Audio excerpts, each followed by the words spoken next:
Hello dear student, आपका एक बार फिर स्वागत है हमारे यूट्यूब चैनल विद्या आईएएस पाथ में। मैं मोबिन मलिक एक्सरसाइज 3.1 की 3.1 का सेकंड क्वेश्चन आपके सामने लेकर आया हूं, जिसका हमने पहली वीडियो में फर्स्ट क्वेश्चन भी किया है। उसकी जो इंट्रोडक्शन क्लास थी वो भी इसी में की है। अब सेकंड क्वेश्चन देखते हैं इसमें क्या है। Second question, on comparing the ratios a1/a2, b1/b2 and c1/c2। हमें कंपेयरिंग करनी है a1a2, b1b2 और c1c2 की, और पता लगाना है कि हमारी जो लाइन है वो इंटरसेक्ट करती है एक पॉइंट पर, या लाइन हमारी पैरेलल है या कोइंसिडेंट है। जैसे कि हम पिछली क्लास में कर चुके, a1/a2 बराबर ना हो b1/b2 के, तो हमारी लाइन हो जाएगी इंटरसेक्ट एट अ पॉइंट, एक पॉइंट पर इंटरसेक्ट करेगी। सेकंड कंडीशन, अगर a1/a2 बराबर है b1/b2 के, तो फिर हम चेक करते हैं c1/c2 को भी, और अगर वो भी बराबर आ जाए तो लाइन हो जाएगी हमारी कोइंसिडेंट। तीसरा पॉइंट, अगर a1/a2 बराबर b1/b2 बराबर ना हो, c1/c2 के बराबर ना हो, तो हमारी लाइन हो जाएगी पैरेलल। तो हमें कंपेयरिंग करनी है और चेक करना है तीनों कंडीशन में कौन सी लाइन हमारी बनेगी। इसमें पहला क्वेश्चन है 5x - 4y + 8 = 0, 7x + 6y - 9 = 0। सबसे पहले हमें चेक करना है कि हमारी लाइन स्टैंडर्ड फॉर्म में है या नहीं है। मतलब स्टैंडर्ड फॉर्म क्या होता है, ax पहले x वाली टर्म आएगी प्लस by यानी b वाली टर्म आएगी, लास्ट में कांस्टेंट आएगा। यहाँ पे बिल्कुल सेम है, x वाली टर्म y वाली टर्म कांस्टेंट, नीचे भी ऐसा ही है। उसके बाद पहली इक्वेशन है हमारी, तो यहाँ पर a1 की वैल्यू क्या हो जाएगी, a1 = है भैया 5, b1 = है भैया -4, साइन भी लेना है आपको, और इसी तरह c1 हमारा है 8। a1 b1 c1 लेने के बाद अब a2 = 7, b2 = 6 एंड c2 = -9। उसके बाद अब इनके कंपेयरिंग करेंगे, a1/a2 बराबर b1/b2 चेक करते हैं। a1/a2 यानी 5/7 बराबर -4/6। उसके बाद हमें एक ऐसा नंबर देखना है जो इनको डिवाइड कर सके। जैसे 5 और 7 को कोई भी नंबर डिवाइड नहीं कर सकता है, तो इसको तो हम एज इट इज लिख देंगे। लेकिन 4 और 6 को, एक नंबर है 2 जो दोनों को डिवाइड कर देगा, 2 4 को करेगा 2 टाइम्स और 6 को करेगा 3 टाइम्स। क्या ये बराबर है? 5/7 = -2/3, ये बराबर नहीं है। अगर ये बराबर नहीं है तो हमें c1/c2 चेक करने की जरूरत नहीं है, और हमारी लाइन हो जाएगी इंटरसेक्टिंग लाइन। इसका आंसर हो जाएगा इंटरसेक्ट एट अ पॉइंट। यही हमें इसका सॉल्यूशन निकालना था, यही हमें इसको यही तक हमें करना था। सेकंड क्वेश्चन देखते हैं इसका। यहां पर a1 की वैल्यू 9 है, a1 = 9, b1 = 3 और c1 = 12। a1 x का कोफिशिएंट होता है, b1 y का कोफिशिएंट होता है, और जो कांस्टेंट होता है वो हमारी c की वैल्यू होती है। a2 दूसरी इक्वेशन में x का कोफिशिएंट a2, y का कोफिशिएंट b2 प्लस का 6 है, और कांस्टेंट है हमारा 24 c2।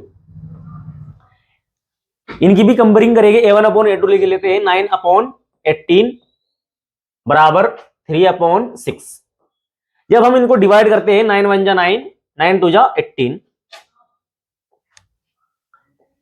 9 1 जा 9 और 9 2 जा 18, 3 1 जा 3 और 3 2 जा 6, ये बराबर आ रहे हैं। अब c1/c2 को भी आप चेक कर लीजिए, यानी रख दीजिए 12/24, और हम जानते हैं 12 1 जा 12 और 12 2 जा 24, ये भी एक दूसरे को कट करते हैं। अगर ये तीनों बराबर है तो लाइन हो जाएगी हमारी कोइंसिडेंट, हमारी रे हो जाएगी कोइंसिडेंट। नेक्स्ट क्वेश्चन देखते हैं इसका। a1 की वैल्यू यहां पर 6 है, a1 = 6, b1 = -3 और c1 = 10। a2 = 2, b2 = -9 और c2 = यहां पर b2 की वैल्यू, इसका कोफिशिएंट है 1, b2 = -1 और c2 = है भैया प्लस का 9। कंपेयरिंग करते हैं, a1/a2 6/2 बराबर b1/b2 -3/-1। इनको डिवाइड कर दीजिए, 2 से 3 कट जाएगा, 2 से 6 कट जाएगा 3 टाइम्स, 2 3 जा 6 और 2 1 जा 2। यहां पर माइनस से माइनस कट जाएगा, माइनस से माइनस कटेगा, तो ये बचेगा 3/1। अगर ये बराबर है तो C1/C2 भी हम चेक कर लेंगे, यानी 10/9 चेक करेंगे। और हम जानते हैं 10/9 बराबर नहीं है इन दोनों के, तो इसको हम कट कर देंगे। और अगर ये लास्ट वाला बराबर हमारा कट जाता है तो हमारी लाइन हो जाएगी पैरेलल लाइन। पैरेलल लाइन यानी हिंदी में हम इसे बोलते हैं समांतर रेखाएं, समांतर रेखाएं।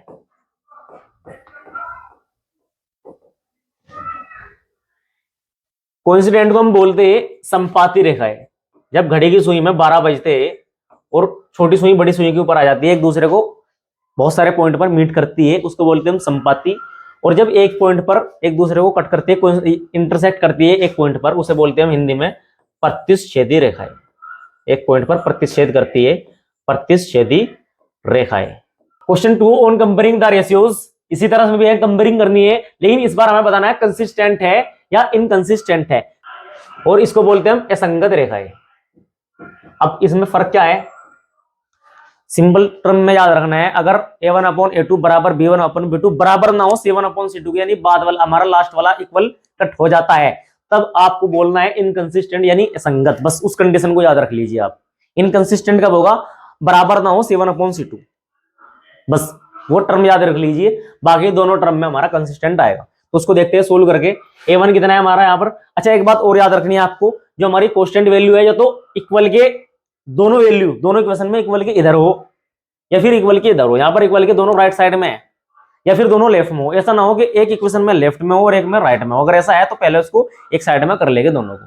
चलिए, A1 कितना है हमारा यहाँ पर, A1 3, B1 2 और C1 5। इसी तरह यहाँ पर A2 2 है, B2 -3 और C2 7 है। कंपेयरिंग करेंगे A1/A2 3/2 is equal to B1/B2 2/-3। क्या ये बराबर है, ये 3/2 है या 2/-3 है, ये इक्वल नहीं है। और अगर ये इक्वल नहीं है तो C1/C2 को चेक करने की जरूरत नहीं है। अच्छा, मैंने आपको बताया था इनकंसिस्टेंट यानी असंगत कब होगी, अगर हमारा ये वाला बराबर कटेगा, लेकिन हम तो वहां तक पहुंचे ही नहीं है, इसलिए इसको हम बोल देंगे संगत यानी consistent. Consistent. Then next, A1 is equal to 2, B1 is equal to -3 and C1 is equal to 8. A2 is equal to 4, B2 is equal to -6 और C2 is equal to 9। Comparing करते हैं A1/A2 2/4 is equal to B1/B2 -3/-6। C1/C2 बाद में check करते, पहले इनको check करते equal है या नहीं है। 2 1 जा 2, 2 2 जा 4, माइनस से माइनस कट जाएगा, 3 1 जा 3, 3 2 जा 6, ये इक्वल है। अब आगे बढ़ते हैं, C1/C2 को भी चेक कर लीजिए, 8/9। क्या 1/2 के बराबर है 8/9, क्योंकि वो तो किसी से कटता भी नहीं है। 8/9 इनके बराबर नहीं है, तो इसको हम क्या कर देंगे, इस वाले को इक्वल को हम कट कर देंगे। और मैंने आपको बताया था अगर ये वाला इक्वल कट हो जाए, बाद वाला इक्वल, तभी आपको बताना है इनकंसिस्टेंट लिखना है। इनकंसिस्टेंट, इसी कंडीशन में इनकंसिस्टेंट होगा अगर ये वाला इक्वल हमारा कट जाए। इसको हम बोलते हैं असंगत, हिंदी में असंगत। और पीछे वाला जो हमारा कंसिस्टेंट आया था, इसको हम हिंदी में बोलते हैं संगत। उम्मीद करता हूं आपको ये समझ में आया होगा। नेक्स्ट क्वेश्चन देखते हैं। यहां पर A1 की वैल्यू इस बार रेशियो में है, A1 इज इक्वल टू 3/2। इसमें इसके लिए हम क्या करेंगे, इक्वेशन को, ये जो हमारी इक्वेशन है, equation 3/2x plus 5/3y is equal to 7, ये पहली इक्वेशन है। और सेकेंड इक्वेशन है हमारी यहां पर 9x minus 10y is equal to 14। अब देखिए, ये वाली जो इक्वेशन हमारी फ्रैक्शन की फॉर्म में है, इसको फ्रैक्शन को आप खत्म कर दीजिए, इस इक्वेशन को लीनियर इक्वेशन बना दीजिए। कैसे बनाएंगे, 2 और 3 का एलसीएम क्या होता है 6, तो पूरी इक्वेशन में दोनों साइड में 6 की मल्टीप्लाई कर दीजिए। जब आप यहाँ पे 6 की मल्टीप्लाई करेंगे तो 6 3 जा हो जाएगा भैया 18, अपॉन में 2 सेम रखिए, 6 5 जा 30, अपॉन में 3 सेम रखिए, और बराबर में 6 7 जा 42। सबसे पहले हम क्या कर देंगे, एलसीएम जो आएगा 2 और 3 का एलसीएम आएगा 6, क्योंकि दोनों को प्राइम नंबर है, इनका एलसीएम इनका प्रोडक्ट ही होता है। अब 2 से कितने टाइम्स कट जाएगा, ये 9 टाइम्स, ये 3 से 10 टाइम्स, बराबर 42। तो सबसे पहले हमने इसको जो डिनोमिनेटर था फ्रैक्शन की फॉर्म में था उसको खत्म कर दिया। और सेकंड इक्वेशन हमारे यहाँ पे क्या किया हुआ है, 9x माइनस 10y बराबर 14। अब a1 की वैल्यू यहाँ पर कितनी है 9, b1 की वैल्यू 10 और c1 की वैल्यू है 42।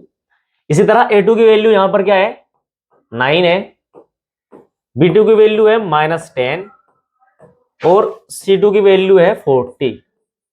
अब क्या करेंगे, कंपेयरिंग कर देंगे a1 अपॉन a2 यानी 9 upon 9 is equal to b1 upon b2 यानी 10 अपॉन -10। कट करेंगे तो अगर हम इसको दोनों को कट करेंगे तो 9 1 जा 9 और 9 1 जा 9, ये तो 1 अपॉन 1 आ गया, 10 1 जा 10 और 10 1 जा -1 आ जाएगा, 10 1 जा 10 1 बार क्या ये बराबर है, ये इक्वल नहीं है क्योंकि ये वैल्यू प्लस की और ये वैल्यू माइनस की है। अगर ये इक्वल नहीं है, और जैसे मैंने आपको बताया था अगर हमारा लास्ट वाला इक्वल कटेगा तभी इनकंसिस्टेंट लिखना है, अदरवाइज इसका सॉल्यूशन हो जाएगा कंसिस्टेंट।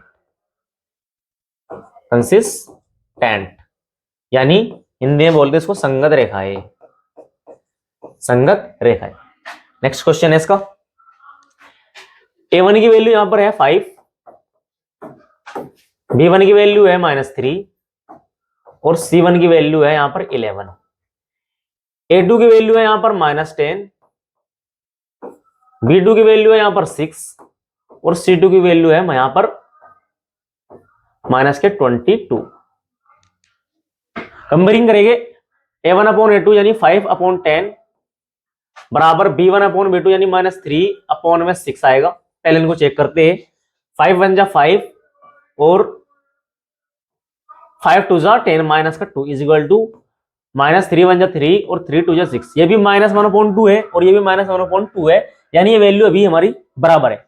अब नेक्स्ट है हमारी, उसको भी चेक कर लेगा, अगर ये इक्वल है 11 अपॉन -22, इस माइनस को आप कहीं भी पुट कर सकते हो, ऊपर कर लीजिए नीचे कर लीजिए, यहां पर कर लीजिए, माइनस का ही रहेगा क्योंकि ये फ्रैक्शन है। 11 1 जा 11 और 11 2 जा 22, तीनों वैल्यू -1/2 -1/2 इक्वल वैल्यू आ रही है। और अगर तीनों इक्वल है, मैंने आपको बताया था अगर ये इक्वल हमारा कटता है तभी आपको इनकंसिस्टेंट लिखना है, अदरवाइज क्या लिख देंगे कंसिस्टेंट, यानी संगत रेखा है। बहुत सिंपल क्वेश्चन है, सभी क्वेश्चन इसी तरह के हैं। नेक्स्ट क्वेश्चन है हमारा, ये भी फ्रैक्शन की फॉर्म में है, तो सबसे पहले इसका फ्रैक्शन खत्म करेंगे। ये क्वेश्चन है हमारा, फ्रैक्शन लिख देता हूं, 4/3x इक्वेशन है हमारी, plus 2y is equal to 8 और सेकंड हमारी इक्वेशन है 2x plus 3y is equal to 12। तो फ्रैक्शन कैसे हटाएंगे, इसके अपोन में 1 है, किसी भी अपोन में हम 1 डिनोमिनेटर में लिख सकते हैं, तो 3 और 1 का एलसीएम 3 आएगा, तो पूरी इक्वेशन में आप इस एलसीएम की मल्टीप्लाई कर दीजिए। 3 की मल्टीप्लाई 4 में करेंगे तो 3 4 जा 12 अपोन में सेम रख दीजिए, प्लस 3 2 जा 6 और 3 8 जा 24। अब 3 से ये कट जाएगा 4 टाइम्स, 3 4 जा 12 प्लस बाकी सेम रहेगा इज इक्वल टू 24। और ये वाली इक्वेशन हमारी है same, 2x plus 3y is equal to 12। a1 की वैल्यू यहां पर 4 है, a1 is equal to 4, b1 is equal to plus का 6 और c1 इज इक्वल टू है 24। a2 हमारा है यहां पर 2, b2 है प्लस का 3 और हमारा c2 है 12, c2 है 12। a1 अपॉन a2 यानी 4/2 रख दीजिए, बराबर b1 अपॉन b2 यानी 6/3 रख दीजिए, इनको कट कर दीजिए, 2 2 जा 4 3 2 जा 6, ये इक्वल है, अगर ये इक्वल है तो फिर अगली कंडीशन वो भी रख दीजिए, यानी 24/12। जब हम इन तीनों को कट करेंगे 2 1 जा 2 2 जा 4, यहां पर कर लेता हूं मैं इसको,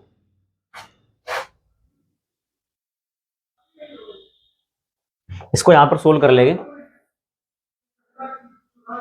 इसके बाद ये यहां पर है 2 2 जा 4 और 2 1 जा 2 बराबर 3 2 जा 6 और 3 1 जा 3 इज इक्वल टू 12 2 जा 24 और 12 1 जा 12, यानी तीनों कंडीशन हमारी इक्वल है, a1 a2 बराबर b1 a2 और बराबर 7/c2। अगर ये वाला बराबर ना होता, यानी अगर ये कट जाता, ये दोनों बराबर ही, ये वाला इक्वल ना होता, तो हम ये लिखते इसको इनकंसिस्टेंट, लेकिन इस कंडीशन में हम लिखेंगे कंसिस्टेंट। कंसिस्टेंट। Next question. तो डियर स्टूडेंट, ये हमारा एक्सरसाइज 3.1 का थर्ड क्वेश्चन था। फोर्थ क्वेश्चन अगली वीडियो में आपको मिलेगा। अगर ये वीडियो आपको अच्छी लग रही है तो आप वीडियो को शेयर कीजिए, लाइक कीजिए और हमारा चैनल सब्सक्राइब कीजिए। आपका कोऑपरेशन ही हमारी हिम्मत बढ़ाता है। Thank you.